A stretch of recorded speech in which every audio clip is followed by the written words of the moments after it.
Hi, it's Frank, and this is another one of my short videos talking about the fiction, the literature that I absolutely love.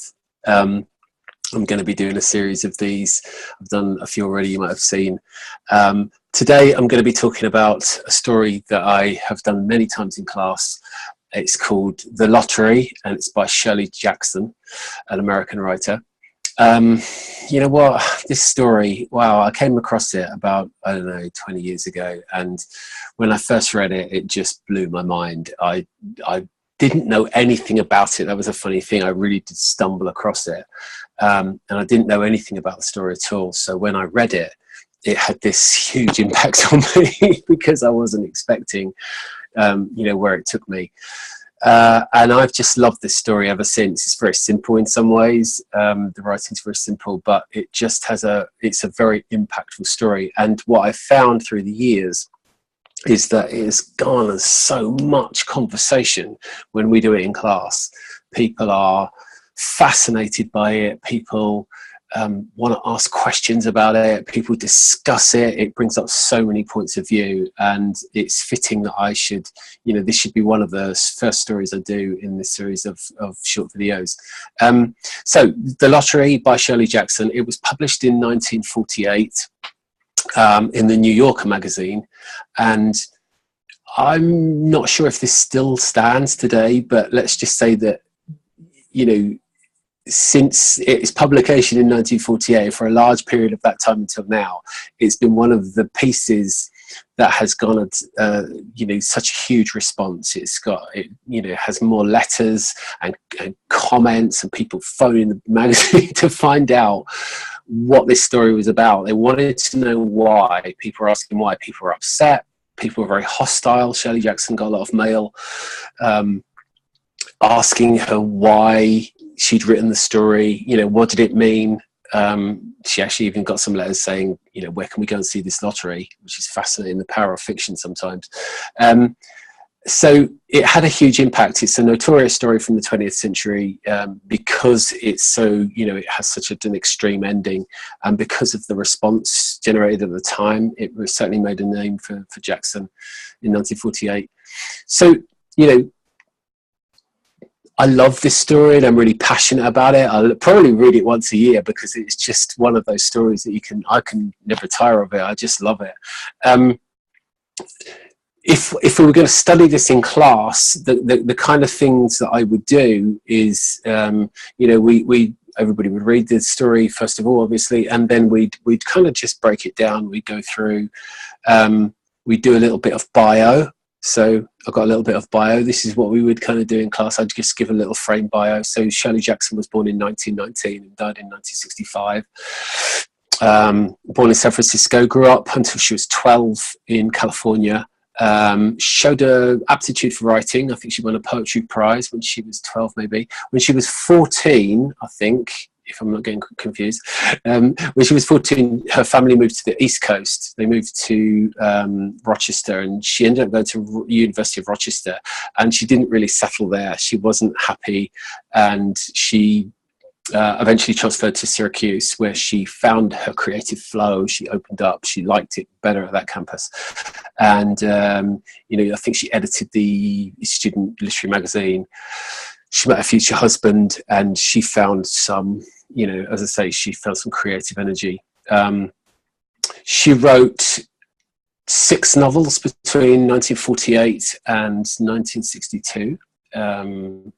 We Have Always Lived in the Castle is one that might be well known. And she wrote countless short stories. They're not countless, I'm probably sure you could count them, but she wrote a lot of short stories anyway. And but I think she's really famous for this story, The Lottery. So a little bit of context, that's probably where I would go next with the story, just to kind of place it, because it's written at a time. It's not written in a bubble of no events. It's written at a time. And I think that's one of, the timing of this story is so important because it was written in 1948. 3 years after the Second World War, after the end of the Second World War, the world is dealing with the fact of the Holocaust, systematic murder of a group of people by a industrialized European country. It's shocking even now to think of it. And I think, we're trying to find space for that in our brains. The people of 1948 trying to accommodate the reality of that you kill 6 million people because of an idea. And I think, but 3 years on, I suppose people are getting back into their kind of lives, the normal lives coming back to a certain extent, and then they open up the magazine and they read this story which has such a comfortable beginning and such a familiar setting, and then it takes you into this really dark, horrible event, if you like. And it must have really struck them hard. It must have been, when they were trying to negotiate this terrible trauma that had happened in the world, for Jackson to bring this, this fictional trauma into their lives must have been so impactful. And therefore, you get this kind of response, these letters, and this questioning and this haranguing and this kind of why kind of response that people desperately wanted some kind of explanation for the story. In terms of I'm not going to do a class here, but in terms of what we do in class, we would we've all read the story and then we would just discuss it. Really, I've got 20 odd years of studying text, so I know how texts work. I'm looking for structure points and juncture points and little threads of meaning, and I'll point those out. I'm not trying to tell you what the story means, because I can't tell you what the story means to you. I can point out some things and suggest some possible meanings, but it's not for me to tell you what it is. It's for you to work out what the story means for yourself. It's quite interesting. People come and say, well, what did the author mean? As though that author's intention somehow guarantees what they should think about it. And I'm really trying to get away from that. The author had ideas, of course. They've produced a story, but it's in the public domain now. It's partly your story now. You're reading it. You're going to bring your baggage to it, and you're going to make meanings out of it that maybe the author didn't even intend. So that's always really fascinating to me, that whole process. And the kinds of things I would do is, like, at the start of the story, I would say, initial responses, just make an ideas map. And we literally just put some ideas. What do you think the story's about? So this might be about, there's a thread of tradition, and the rigidity of tradition, maybe a sort of metaphors of blindness and tradition, the way we can carry out certain types of behavior, in a traditional way that, from the outside look very strange, or actually could be quite extreme. So how tradition, we could get into conversations about tradition, but how tradition is always, as fixed as it can be, is always, protecting itself and also being changed by time. As there's new generations come along, traditions get challenged, some things get forgotten, and this is exactly what happens in the story. So it's it's a really interesting point of discussion. So tradition could be a good discussion point here. Violence might be a really good subject to talk about. You could the way I broke that down when I made notes was it made me think, wow, think about the different types of violence. So you get kind of impulsive, reactive violence, rush of blood to the head violence, but also systemic violence, or collectively organized violence, which is in some way more chilling.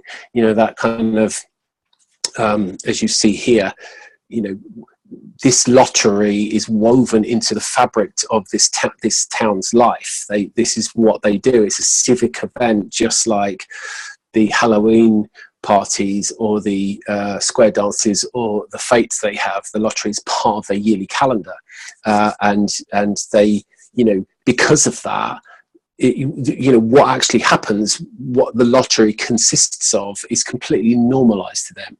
So that's really fascinating when you think about it. And that maybe one of the things I love is leveraging what I call leveraging perspective, using stories to think about how we live our own lives. And I think that's really, really fascinating thing to do. I love that, when we can just apply it and say, well, okay, well, where are the things that we do automatically that are complete givens to us? We don't even question them.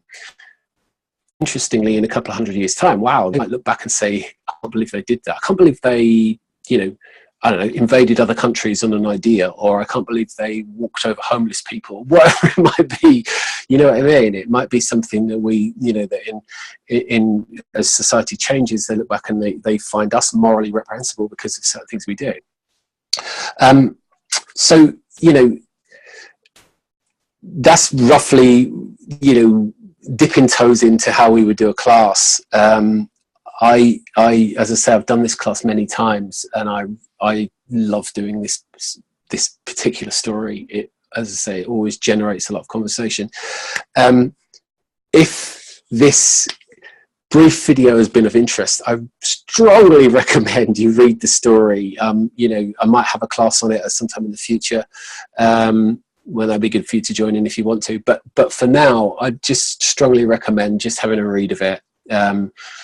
You know, nowadays there's so much talk about social media and, you know, predictive algorithms that feed you back what you already like. You know, the tyranny of liking. We like it, and then we get fed back what we really like. So there's this worry about echo chambers. Reading literature, reading literary fiction, I mean, reading in general, but, you know, certainly stories about the human condition that are going to push you, that aren't going to basically just tell you a story, that are actually going to ask questions of you.